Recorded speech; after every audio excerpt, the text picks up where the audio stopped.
Okay, welcome for our third installment. In Jewish law, this qualifies as a chazaka, which means that things are being established as a routine, which is an amazing accomplishment right there. We really appreciate the feedback that we get, so please let us know if you have any topics that you want us to cover. And that's number one.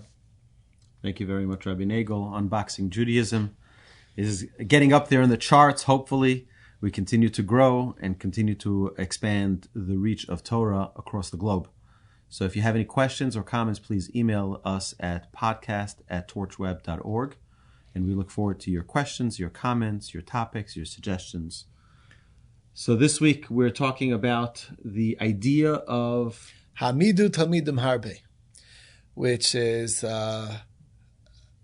understood in multiple ways, but simply put, it means have many students. Okay? And I'd like to just start off by explaining, most people expect that to be a directive specifically to people of a rabbinic nature, a teacher, have many students, and that's how most people understand it. But really, what's very important for all of us to get is that whether you like it or not, we are always teaching. Not always good stuff. Sometimes we aren't teaching the right things, but we are always teaching people in our environment. We're always in a position of a teacher. And that's why it's very important to understand that that's the fact, that's the case, whether you want to believe it or not. We influence others that's in our world, our families, our peers, our people we work with, and we are teaching them. Sometimes we're teaching good things, sometimes we're not teaching good things. But the important lesson here is v'hamidu talmidim harbe, is that to increase the reach that we can to hopefully educate people in the right way, and the more people, the better. So that's the first thought. I think what our sages are guiding us is to feel a sense of responsibility for the wisdom that we have. Every single human being has something special to offer.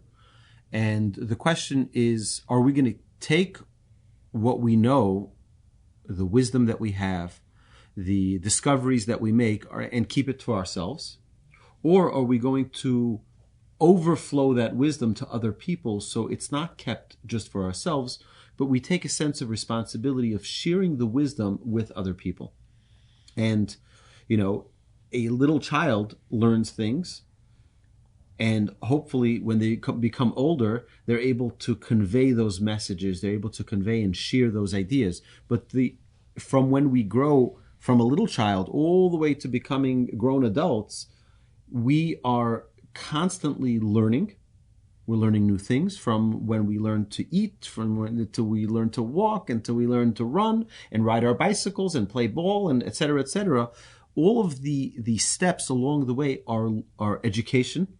We're learning. We need to be learning people, and we need to share that wisdom. It's an amazing thing that the Torah tells us, mipnei seva takum, that we should stand up for the elderly. And my rabbi once said, he says, from what age is that? From the age of 70. And the halacha says an amazing thing, that it's not only someone who's Jewish, a scholar over the age of 70, it's anybody over the age of 70. You're obligated to stand up. Why? Because 70 is the age of zikna. Zikna means an elderliness. Elderly, right? There's someone who's an elderly person. Our sages tell us that zikna, someone who reaches the age of 70, is zekona. This person acquired wisdom. Wisdom of life, wisdom of experience, wisdom of an entire legacy of knowledge. And that is something we respect. We respect knowledge. And I believe what our sages are telling us here in acquiring or establishing many students is take that responsibility to share what you know. You know something, share something.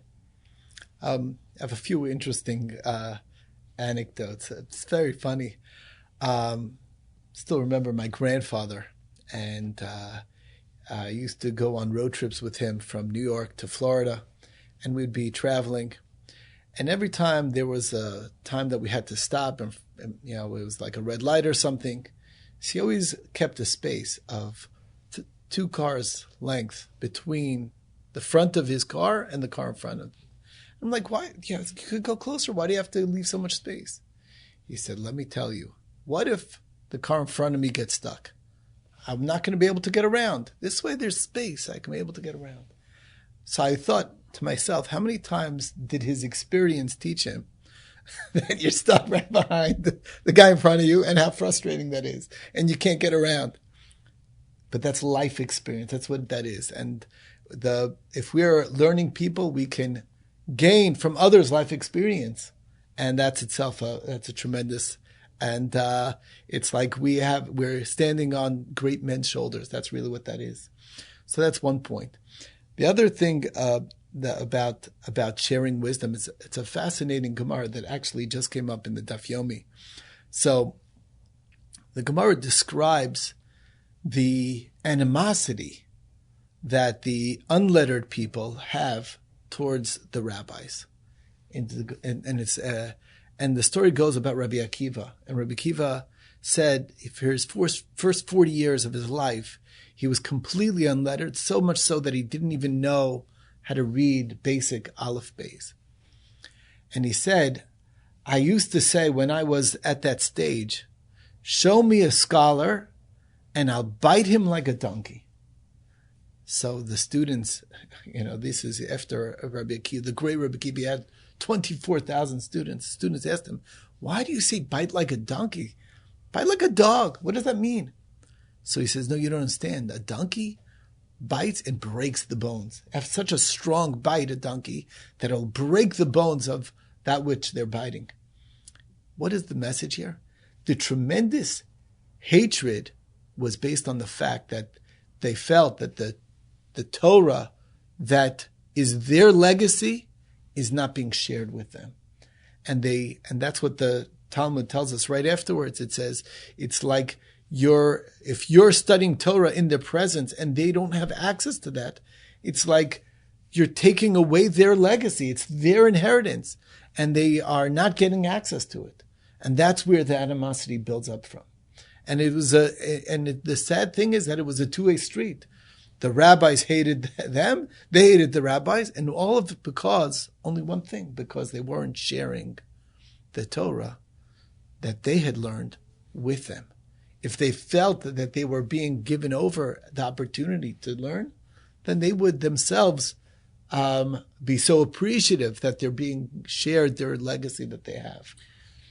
I'm going to say something which is a little controversial, and that is that I feel, what Torch does is we're an educational resource for the entire community, and now, thank God, with podcasts and videos to the entire globe, we're able to share Torah wisdom, we're able to share Torah knowledge with the world.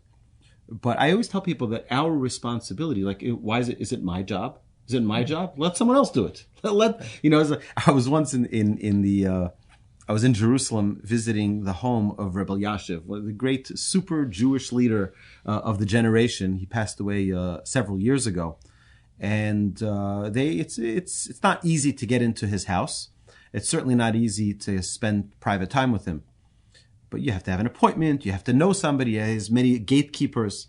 So I came to his house and I said, I would like to come in. I was there with my family. We had just arrived to Israel for a wedding. So I took my children first to go see Rabbi Yaakov teaching Torah. I said, I want you to just see what a tzaddik is, what a righteous Jew is. Someone he was then 96 years old, 97 years old. And he was teaching the Daf Yomi, he was teaching the Talmud like he was an 18-year-old, with energy, with excitement. It was amazing. It was just to sit by the window and see through how he was into his 90s at this time. Yeah, it was unbelievable. The passion was just incredible. So I get to his door after the class, his whole entourage, and they close the doors. I knock on the door, and someone says to me, do you have an appointment? I'm like, I don't have an appointment, but I'm getting in. My wife says, maybe it's not a good idea. I said, I'm getting in. So the gabbai, the person in charge of the rabbi's schedule and his door, he opens up the door. He says, "How can I help you?" I said, "I would like to come in to get a blessing from the rabbi." I said, "My whole family, we all came to get a blessing from the rabbi." So he says, "Do you have an appointment?" I said to him, "Do you know who I am?" He says to me, he says, "No, I don't know who you are." I said, "I am doing his job." Mm-hmm. I said, "I am in Houston, Texas, teaching Torah. It's not my responsibility. It's his responsibility. He's the leading Torah scholar of the generation. It's his job to go teach Torah in Houston, Texas." I said, "I'm doing his job. And as such, I'm demanding to come inside and to get a blessing for my children." He said, "In that case, you can come in." So he came in, and our whole family, we got a blessing. But the idea is like this, is that I feel that this responsibility to sit here in Houston, Texas, and around the world, to go teach Torah to the Jewish people, whose responsibility is that? It's God's responsibility. Let him take care of his own children. Let him take care of the Jewish people. So I feel like this. Over the past 200 years, there's been a reformation of many different movements, many different stripes within Judaism, many different shapes and sizes. There once used to be, you were either a Shomer Shabbos Jew or you were a non-Shomer Shabbos Jew. There was nothing in between. But there came a point where I think perhaps there was a lack of tolerance to questions. There was a lack of tolerance to people, inquiring, asking certain questions, and they were chased away in a way. They were chased away. And they said, "You know what? We want to feel a connection to our Judaism." So they started an alternative. They started these alternatives. So yes, it's our responsibility to be patient and to go out and pursue and seek and take responsibility to teach the Torah, to teach it in a loving way, in a patient way, in an understandable way, so that we can bring our brethren to understand the beauty of our Torah, to share it. Right? You have Torah. I'm not a big scholar. I'm not like you, Rabbi Nagel. I haven't finished the Talmud. I don't know that much Torah. But whatever I do know, there's an obligation that the Mishnah demands of us. Hamidu Talmidim Harbe. Go out and share whatever you do know. Go and teach it. Go be patient. Go show the beauty of the Torah. Go. By the way, I don't only think that in Torah we need to have a teacher or a mentor or share the wisdom that we have. In every area of life, whether it be education, whether it be about marriage, whether it be about cars or finances, have someone who you seek counsel, someone who you seek their advice, and pursue that wisdom. Now, here the Mishnah is pointing out specifically that as an individual, we all need to teach what we have. We need to take that responsibility, feel the obligation towards another person, because someone else can benefit from your wisdom. Someone else can benefit. And that's I think the charge that our sages are imploring upon us. Share what it is that you have. I just have a few interesting insights into this idea of sharing what we know. It's very interesting. There's normally in pretty much most areas of life, what I give to you, I am basically taking away from myself and handing it over. So if I'm giving charity, for instance, so that dollar that was in my pocket is now by you, and I no longer have it. In wisdom, and in the area of of knowledge, of understanding, it's actually the opposite. In the process of me giving that over, not only are you gaining the knowledge, but I gain even more knowledge by just giving it over. One of the very famous statements from one of the great rabbis, Rav Chaim Soloveitchik, from the few generations ago actually, he said that if you cannot explain it to someone else, then you're lacking in your understanding. And that's exactly the process of clarifying something in a way that you're able to give it over, that gives you the knowledge in a much deeper and a much richer way. And by being able to break it down that another person can understand, that clarifies it to you in such a better way yourself. So by giving, you are gaining that much more. As the famous Rav Yochanan ben Zakkai, I believe, said, Mi talmida yoser mikulam. I gained the most from my students. So, in fact, this is the one area really that the giving is, in fact, getting that much more. Right. The parable they say for that is like a candle. A candle, if the dollar, I give you $1 so you have it and I don't. But a candle, if I have my candle lit and I light your candle, now we both have it. Right? It says, ner mitzvah v'torah or. Right? That the mitzvah can be multiplied. Many people think, it's an amazing idea that people think that, if I do the mitzvah, then I get the reward. But what's if I tell someone to do the mitzvah, I inspire someone to give charity, I inspire someone to assist someone, so then they get the mitzvah. You both get the mitzvah. Right. It increases. It increases. It multiplies. Right. It's like I take the candle, I light your candle, now we both have a candle. Right. That mitzvah gets multiplied. And people think that there's a finite amount of reward that the Almighty has to give out.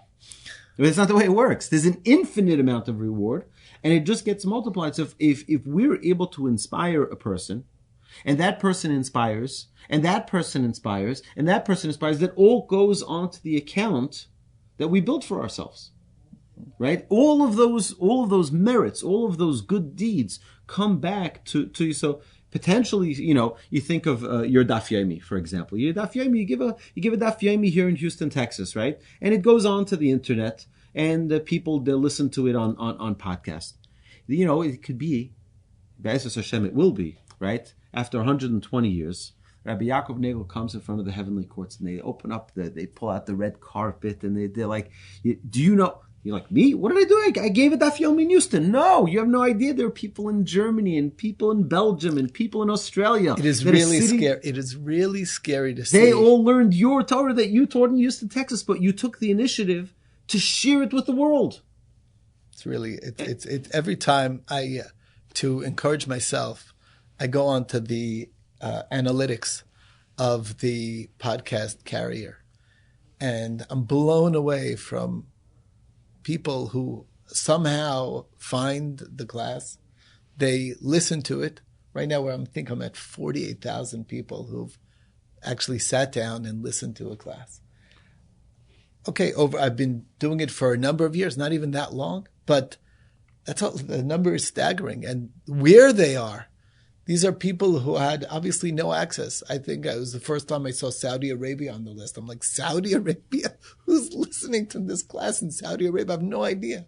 But you put it out there, and that's the beauty of it, especially that's one of for sure, the things that will help bring Mashiach is the ability to convey Torah on such a global level that's existing now that never existed in history. So, my podcast is very popular in the Netherlands. I don't know why, but if you're watching in the Netherlands, please send us a note. We'd like to know how you found our podcast. But in the Netherlands, it's of the top 4. It's Israel, United States, Israel, Canada, and the Netherlands. No idea. I don't know how, but you know what? That's the idea. Hamidu Talmidim Harbe is spread out the Torah. I think it's an amazing thing, just as a general perspective of what the Torah is. The Torah is the manual for life. When you buy a cup, you buy a microphone, you buy a table. It comes with instructions. Anyone, you go to IKEA, everything you buy in any store, you buy a fan, you buy a light bulb, it comes with instructions. A baby is born. There's no instructions. How do I live life? How do I raise the child? How do I feed the child? No instructions. That's why we give extra respect, by the way, for the oldest child, because they were the guinea pig, of course. We learned how to be parents on them. That's right. Okay. That's right. So it's an amazing thing that there is a manual, and the manual is called the Torah. The manual this Torah is the gift that God gave the Jewish people. Here you go. This will tell you how to live life. Everything from birth to death, from cradle to grave. Everything in between. Everything you need to know, everything in between, whether it's science, whether it's medicine, whether it's fashion, everything is in the Torah. Everything. And now, us as the Jewish people, our obligation is to share that wisdom with the world. Right? It's not to hold it for ourselves. If you look at American law or any nation's laws, they're all based on the principles of the Torah. Right? You have in the courthouses, they have the 10 Commandments. Well, 10 Commandments, the Jewish 10 Commandments from the Torah. Right? Yes, because we are supposed to be a light to the nations. That's our obligation, is to be a light to the nations. And it's an amazing responsibility that the Mishnah charges us here. Go out and share your wisdom. You have something, you know something, share it. Go tell it to someone. Now there's a whole different angle that I just feel very passionate about. And that's based on the wording. The wording is Hamidu Talmidim Harbe. Now, if you're actually trying to understand the grammar, Hamidu means to stand up. Talmidim means students, and Harbe means much. The question is, most people, it should have said, Hamidu Harbe Talmidim. Stand up many Talmidim. That's would be the way it should have said it. But it didn't say it that way. It said, Hamidu Talmidim, stand up students, Harbe, much.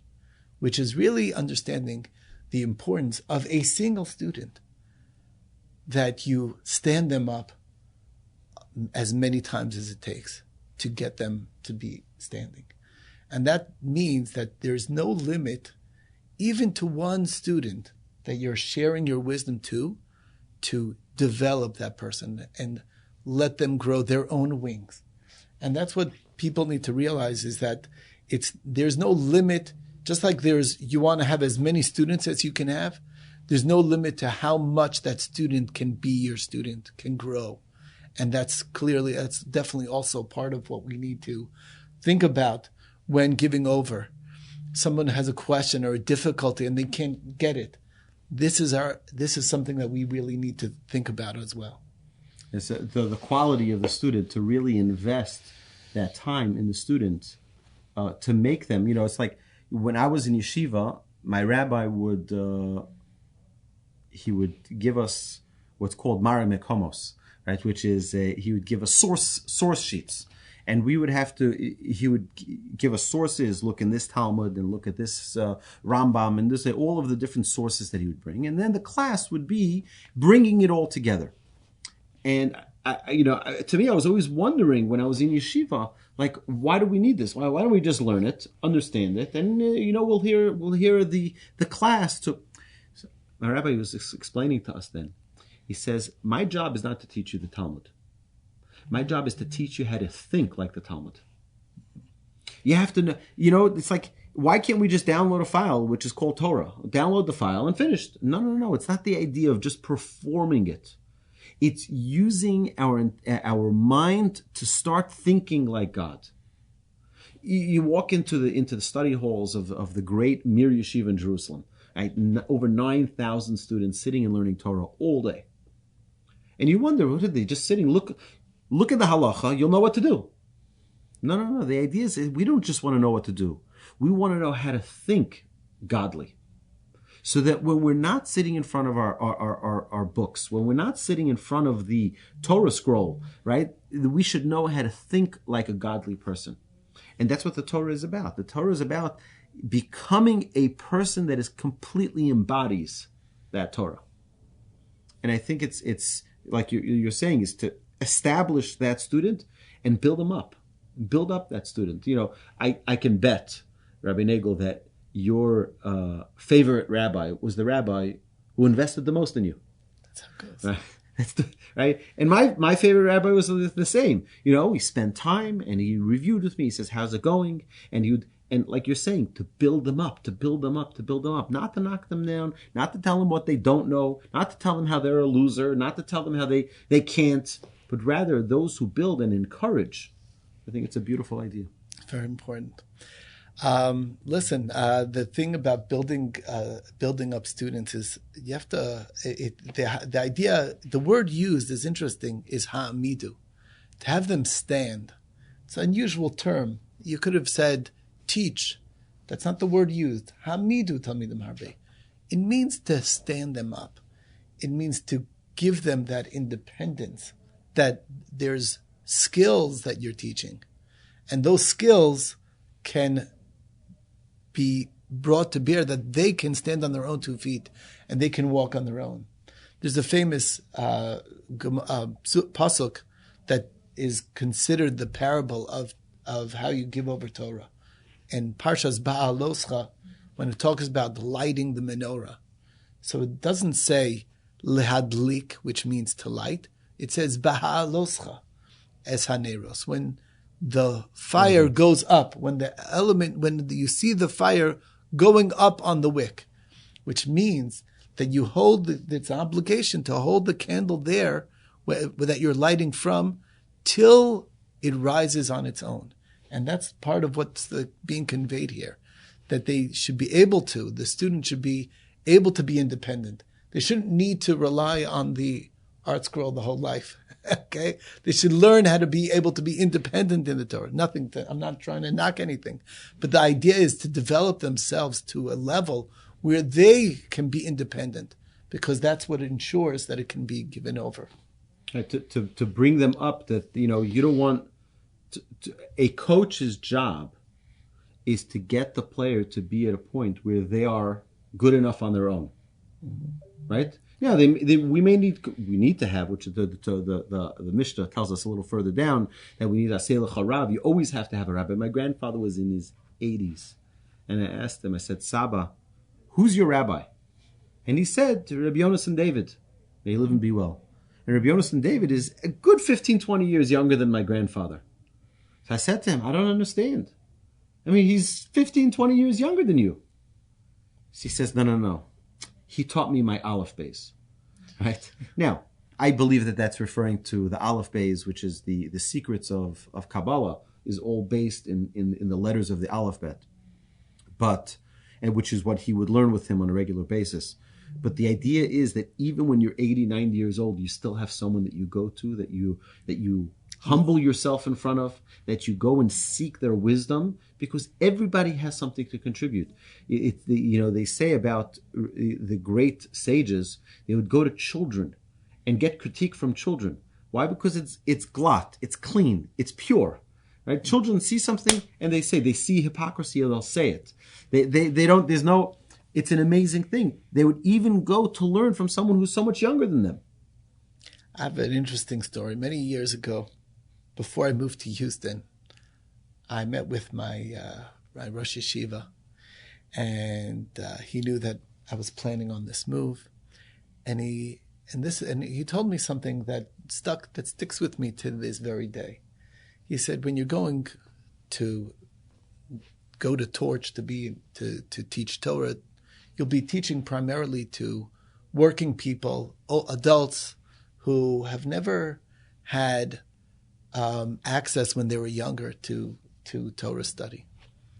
He said, I want you to know that you have a major advantage over me, who's a Rosh Yeshiva of students who are studying from youth, and they come to my classes. And the difference is this. He says, a student in the yeshiva, they are naturally looking to accept and hear what the teacher is saying, to just want to believe it. Even if there's a question on it, they're trying to understand it, to believe, to just accept it and absorb it. When it comes to a balabayas, which is just a regular, working man who had no exposure, if it doesn't make sense, he's going to ask, but I don't understand.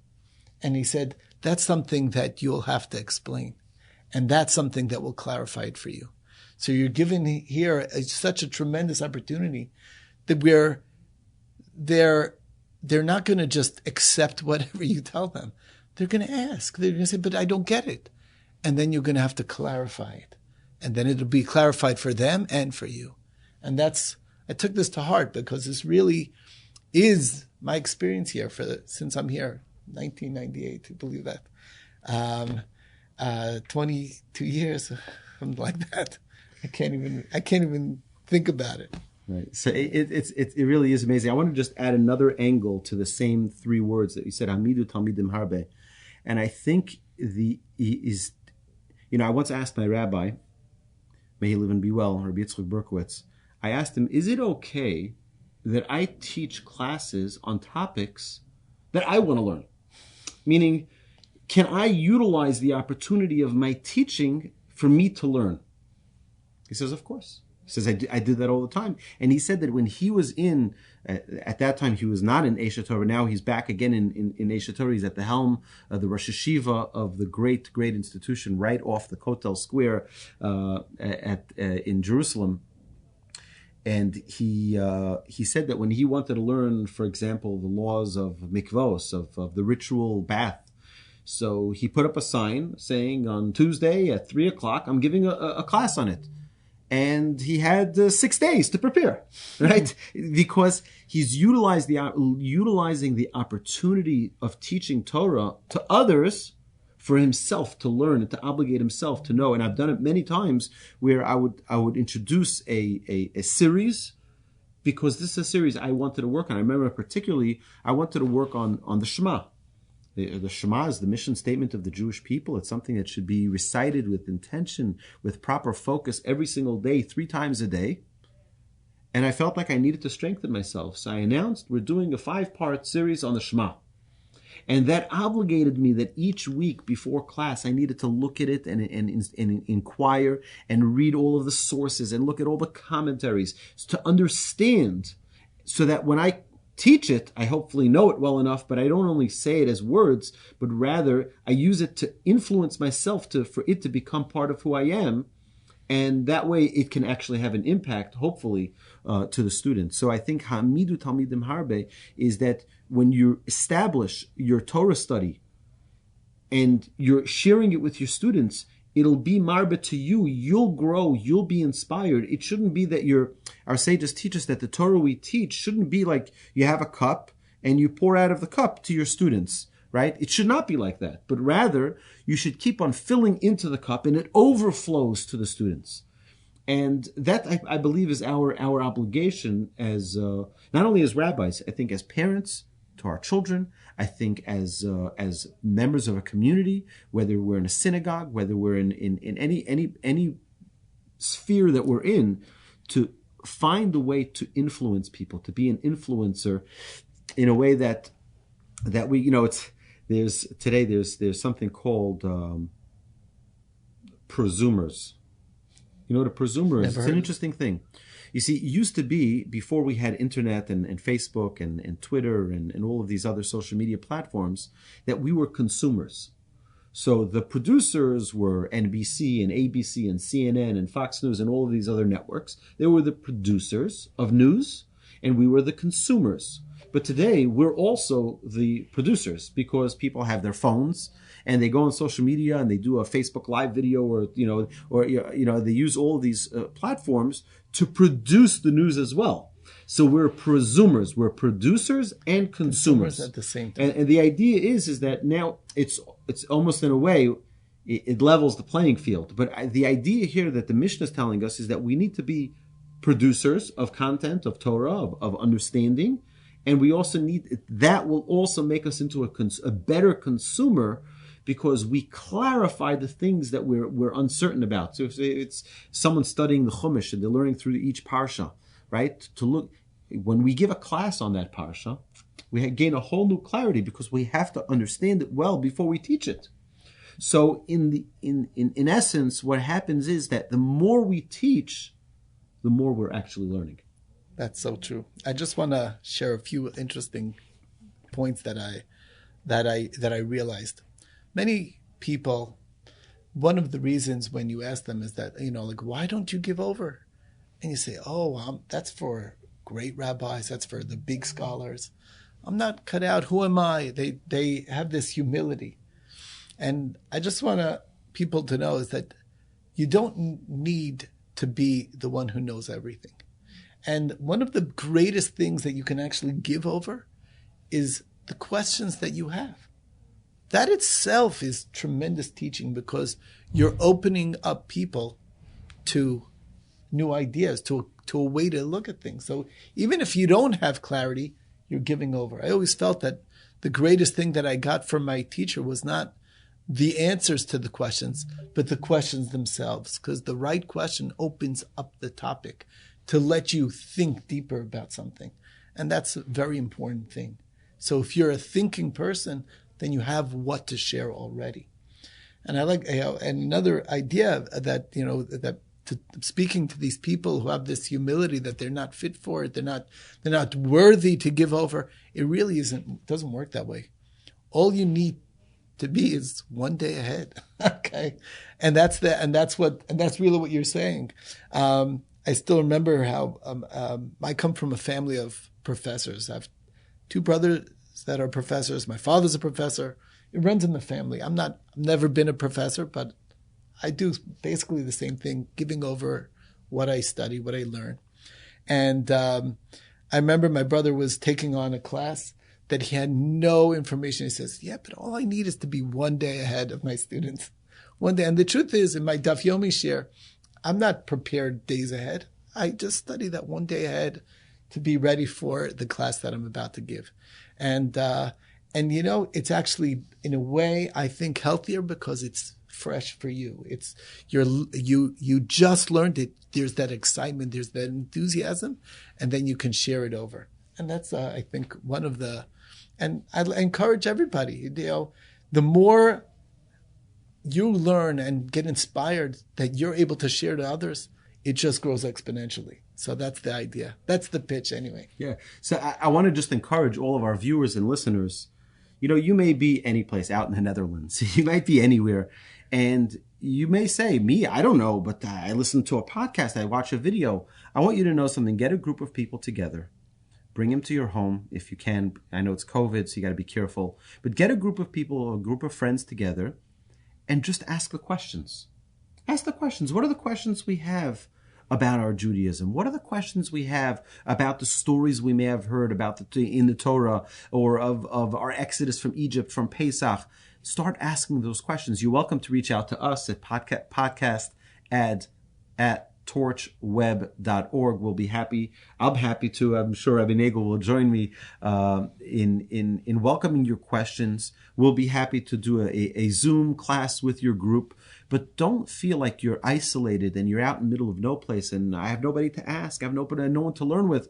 Get your group of friends together and start reading a book together, reading a Jewish book together, whether it be the weekly Torah portion, whether it be a book of inspiration. Read together, learn together, and you become a master of incredible wisdom, and you're influencing people to grow and to connect on a higher level, and it's really an important responsibility that the Mishnah is charging us with.